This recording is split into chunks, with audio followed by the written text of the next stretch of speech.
আমরা বিএনপি করি, আমরা কোনো চাঁদাবাজকে এই দলে আসতে দেব না।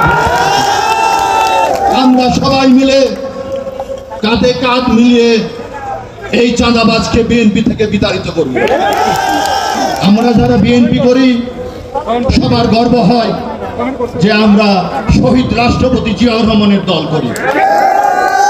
এই দলের জন্ম দিয়েছে শহীদ রাষ্ট্রপতি জিয়াউর রহমান, যার বাড়ি একটা নাই ঢাকাতে, তার কোনো ব্যাংক ব্যালেন্স নাই, সেই লোকের দল আমরা করি।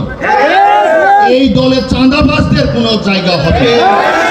একজন উপদেষ্টা বলেছেন রেজওয়ানা হক যে 54 বছরের ইতিহাসে একজনই রাষ্ট্রপতি যার কোনো কলঙ্ক নাই, সে হলো শহীদ রাষ্ট্রপতি জিয়াউর রহমান। আপনারা জিয়াউর রহমানকে শ্রেষ্ঠ রাষ্ট্রপতি উপাধি দেন, আমরা এই আহ্বান রাখি।